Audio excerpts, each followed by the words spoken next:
Hi, this is Brian Forster, and today we are in the area of the Valley of the Queens and the Valley of the Kings in ancient Thebes near Luxor in Egypt. And this is the Ramesseum. It's largely a dynastic Egyptian construction, but we'll see some anomalies here which date from pre-dynastic times. We know that because there are some very large statues and other features carved in very hard granite that show signs of catastrophic destruction. Now that is a kneecap from a massive granite statue that weighed originally 1,000 tons. And there you see in the background is the seated figure, and you see the 2 feet on the left-hand side and the massive base on which it once sat. This is the base itself, weighing in at approximately 400 tons, and this one giant block of stone, as well as the statue, the stone, Aswan granite, of course, came from the southernmost point of Egypt, the giant quarries at Aswan. And what we see here is strange deterioration of other blocks of granite. It appears as if the stone has been hit by very intense flashes of heat, and we believe that this happened approximately 12,000 years ago, solar plasma outbursts from the sun, as chronicled in my book, Aftershock. Now, this is what is left of the giant statue.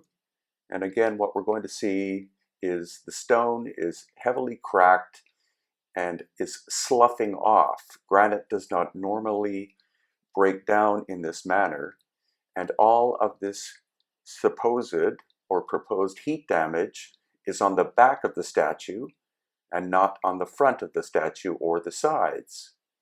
And that tells us that this giant seated figure was originally looking towards the Valley of the Queens area and was struck from the back. There you see some more large statues, but those are from the dynastic period, carved out of either sandstone or limestone. And here again, a strange heated area on a very large granite or diorite statue, or at least what's left of it. So we're now walking into the dynastic period aspect of this temple.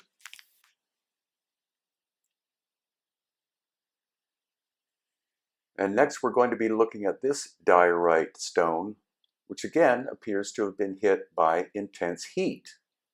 You can see the cracking, you can see the discoloration, and you can see that pieces have basically, they look like they've been literally blown off the surface. So again, that's what distinguishes the pre-dynastic from the dynastic work. The dynastic Egyptians, as I've said many, many times, could not do fine work in granite. So this tells us that it is pre-dynastic.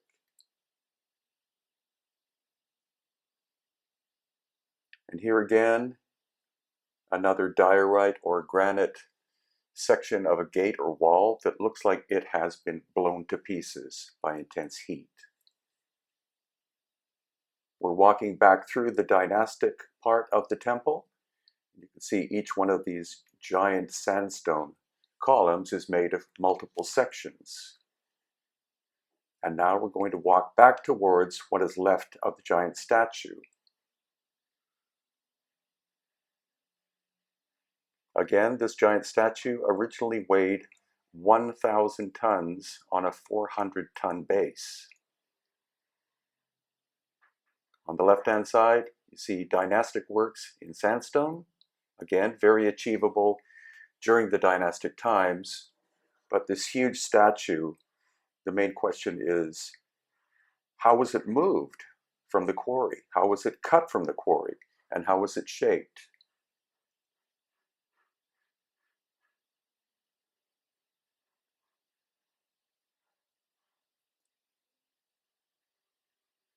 And now we're looking at what's left of, again, a pre-dynastic work that is decomposing and falling apart in a very, very strange way, and again, likely the result of an intense burst of high heat in the very distant past, as well as the front of the base of the giant statue. You can see that it's been repaired in modern times using a type of concrete there. But here is the original granite stone decomposing in a very strange manner. Quite close by are the Colossi of Memnon, and each of these originally weighed 720 tons apiece. The one on the right-hand side was repaired, likely during Roman times. And what we're going to see is that this giant statue once again shows very strange heat damage, mainly on the front surface, not so much on the sides, and very little on the back. And so this giant seated figure is basically facing eastwards, whereas the larger statue we were looking at was facing westwards. So that is why the back of the giant statue is so heavily decomposed. And in the case of the Colossi of Memnon, it's the front, not the back. So it would appear that there was a massive burst of solar plasma that struck the statue long before dynastic times, and that's why to this very day they're finding very large statues in granite in the background that they are excavating from underneath the surface of the earth. They all show signs of catastrophic heat damage.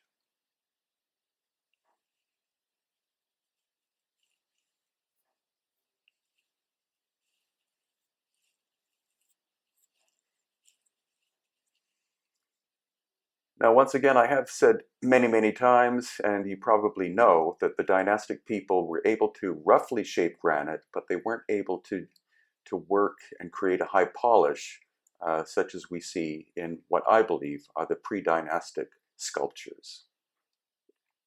And also the sheer sense of scale. These two sculptures are actually made of quartzite, and the quarry for this quartzite is near Cairo. So they were moved hundreds of miles to their present location.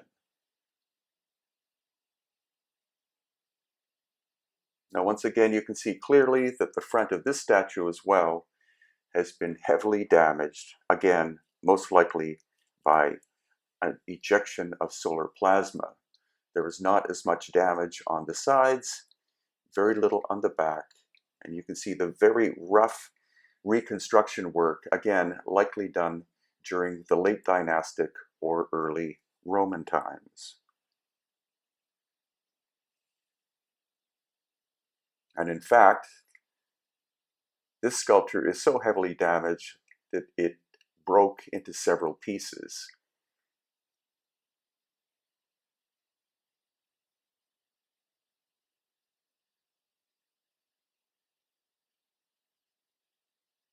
There again you see the rough reconstruction on the top, very inferior to the original work. So we